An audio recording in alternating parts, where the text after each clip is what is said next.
segment is, I think, my favorite segment on the show. My co-producer, Greg, is a professor of data science at Loyola, and he does what I call a guest lecture. So start clapping right now for Dr. Greg Matthews, everybody.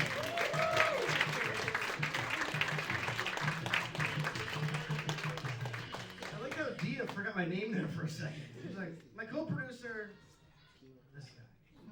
Please silence your phone, sir. This is the most important part of the show, because it's me speaking, and I'm going to tell you about science. So what is this part of the show? My name is Greg Matthews. I have a PhD in statistics. You can call me doctor, and I like to remind people that I have tenure.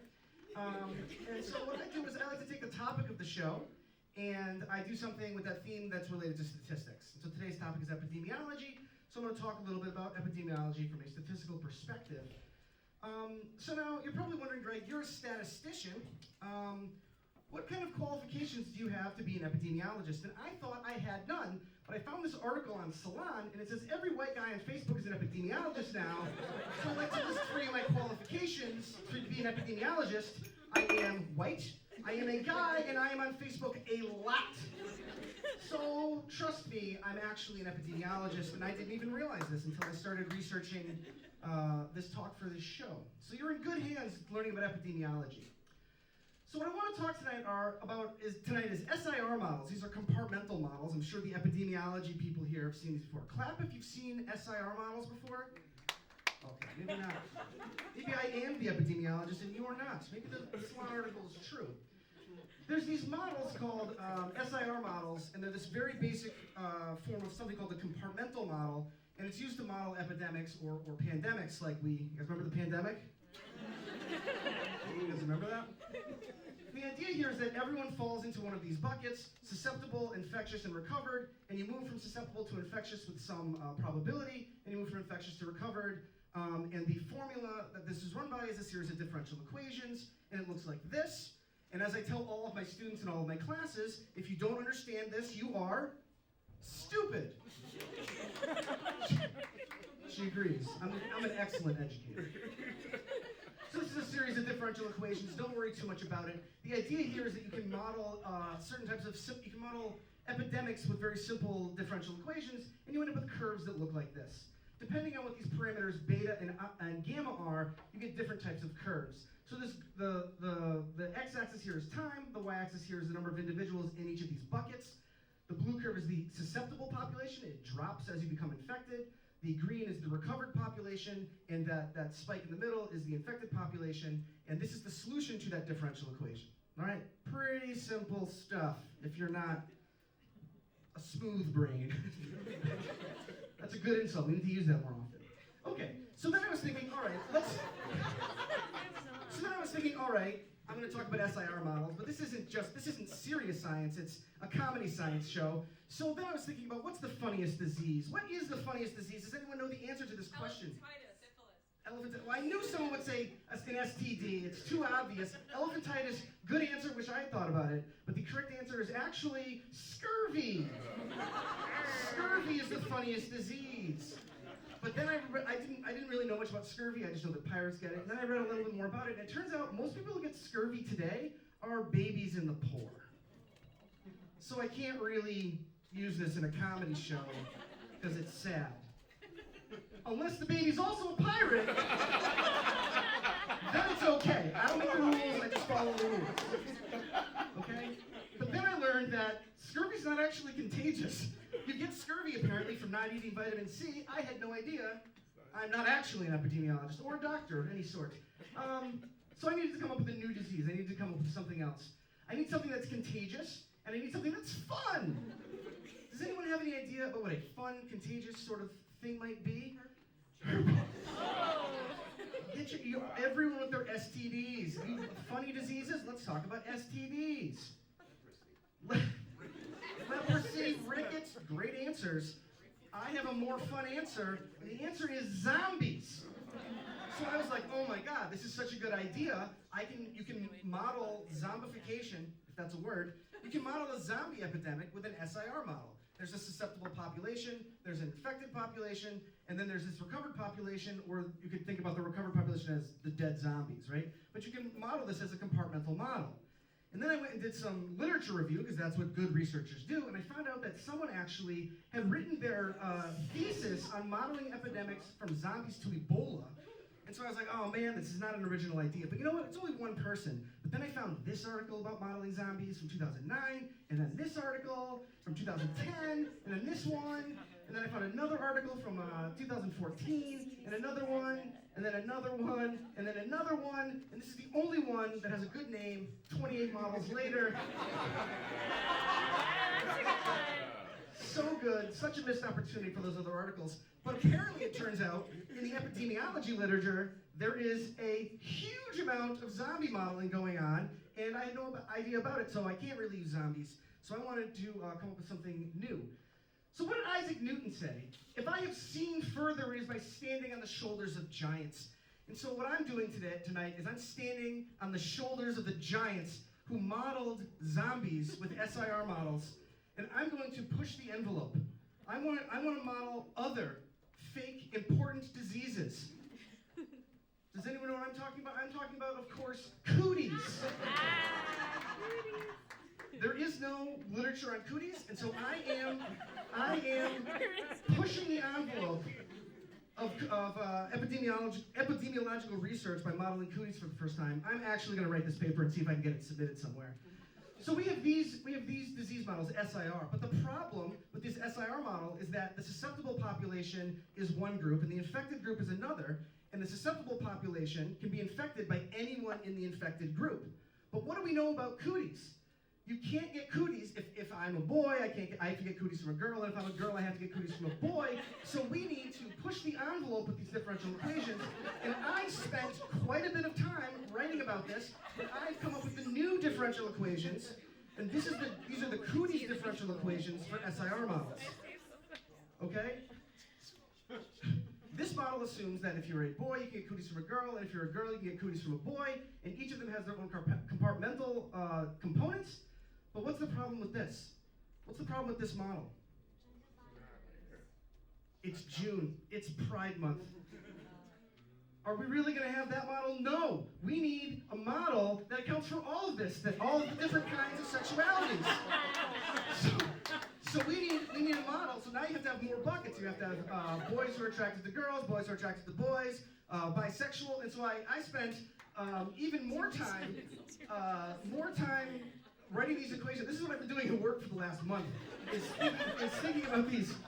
This is what tenured professors do. They just don't give a shit anymore, and they're like, can I really write out some differential equations to model cooties in June in Pride Month? Yes, and the answer is yes, I can. I'm very proud of myself. Okay, so these are real differential equations that you can solve, and they will actually give you. I didn't just make this up for the comedy show. There's real math here. You can check this if you want. It's actually real. Okay, so here's some of these models run through. So this is for first grade. So in first grade, every boy. The model assumes that every boy has cooties. It takes 10 days to recover because when you're in first grade, you forget very quickly who has cooties, which is how you recover from cooties. In the model here, this peaks in September, and basically everyone's recovered by Thanksgiving, and it's going to be fine when spring rolls around. There won't be any more cooties. It's a little bit different in fifth grade, where maybe one boy has cooties. Maybe there was a transfer student. He came in, he's new. This one boy has cooties, and so you can see here on the bottom here, there's this one person at the very beginning who has cooties, and this is what it looks like when this one boy has cooties and he starts infecting everyone, the girls and the boys. It goes back and forth. This takes a lot longer because it takes 60 days to recover from cooties. When you're a little bit older, cooties last longer because people remember things longer because they're a little bit older. That's true, just trust me. This peaks in early October, and almost everyone is recovered by the summer, but there are some people who are infected at the beginning of summer break. It's a sad state of affairs if you're going through someone with cooties. And notice that I used rainbow colors because I'm a hero. My Mena?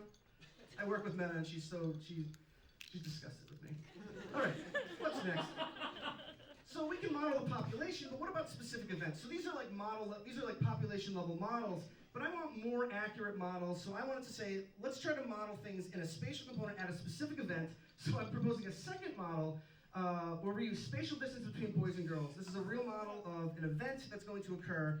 And what happens is if I created a simulation, I wrote the code to create a simulation where if a boy gets too close to a girl, or if the person gets too close to a person who can give them cooties, you get cooties, and I've made some animations for you. So this is a middle school dance that I'm going to model here. And you can see I'm assuming that I'm starting with one, the darker big circle is one boy starts with cooties and one girl starts with cooties. And there's the translucent ones, and they are the people who can become infected. And here is the animation of how this starts to happen. And you can see at the middle school dance, the students are becoming infected as they come in contact with infected people. And this goes all the way. And then if you look over time, by 8 o'clock, because the dance goes from 6 to 8 o'clock, it's a middle school dance, everyone's infected, right? Everyone's infected. Okay? But this model's garbage. If we're gonna accurately model a middle school dance, we can't have the boys and the girls mingling. That's not what it looks like. Everyone's infected by 8. There's a huge flaw in this model. This is more what it looks like, where you have all the boys on one side and all the girls on the other. So to really model this, you need to start with the boys over on one side and the girls over on the other. And so a real model would look more like this. The animation is going to take a lot longer because the boys are staying to one side and the girls are staying to the other, and then they slowly they shoot out and they go back. They shoot out and they go back. And they're like, you want to dance? And they're like, no. And they're like, oh, I'm so embarrassed. I'll never recover.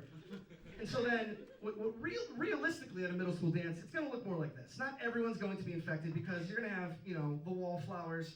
As Dia pointed out, he's the person in the back. Dia would not get cooties at a school dance. He'd be glued to the wall. No offense, it's your joke. I'm not. It's what you said. So really, only 2/3 of the kids are infected. But what's our best defense against cooties? No slow dancing. Wait, what? No slow dancing. That's a good intervention. But what's our most effective intervention for cooties prevention? The cooties shot. Circle, circle, dot, dot. Now I've got my cooties shot. So let's add in. Let's model this. The middle school dance where you have the boys on one side, girls on the other. But we're going to model this. Circle, circle, dot, dot. We're going to model this with 1/3 of the students vaccinated, and then we'll see what happens. If you're vaccinated, you can get the cooties only. There's a 5% chance you can get the cooties. And if you're not vaccinated, if you come in too close contact, you're definitely going to get cooties. It looks like this. And so we have this animation. You have no idea how long it took me to write these animations. Just hours and hours of time I could have been spending writing grants or grading papers or doing any of the things I'm supposed to be doing at work. So this animation goes on. You can see that there's far fewer infections because we have vaccinations. And this is what happens. And so the point I'm trying to make here is I'm trying to encourage everyone who's going to send a kid to a middle school dance to make sure that they have their cootie shots. We can cut infections in half by simply vaccinating 1/3 of the student population, right? And you can do even more if you vaccinate 2/3 or everyone, really? But 1/3 of the population, we can cut infections in half. Do you understand what I'm saying here? We're trying to make the world a better place. He is face-palming so hard, he's like, okay. But what are the side effects of the vaccine? So I want to address the cooties side effects. So cooties vaccines myth, I want to dispel some vaccine myths right now. So natural immunity is healthier and more effective than vaccine-induced immunity. You've heard this before. In regards to the cooties vaccine, that is actually false. Cooties vaccines can cause autism. That is also false. But you know what is a side effect of the cooties vaccine? Scurvy. Not a lot of people know that. It's a pirate baby. It's not a commonly known fact. Some people think the flu vaccine protects against cooties. That is also false. And finally, cooties vaccines are used to microchip people, and that's actually true. So I didn't know that, but I did some research, and that's what I found out. So what have we learned today in conclusion? You can't make fun of someone with scurvy unless they're wearing an eye patch. Then it's totally fine. We need more resources devoted to cooties research. There's all this research been done on zombies, but there's been nothing done on cooties. And so I think I'm going to start moving my research program in my lab in the cooties research direction. And finally, circle, circle, prism, prism, cooties vaccines don't cause autism.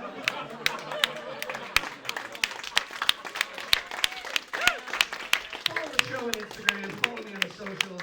I forgot to replace the picture, that's the forensic science picture. Just a random bloody knife.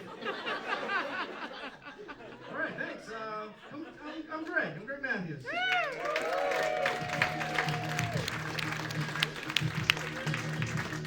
Give it up for Greg Matthews.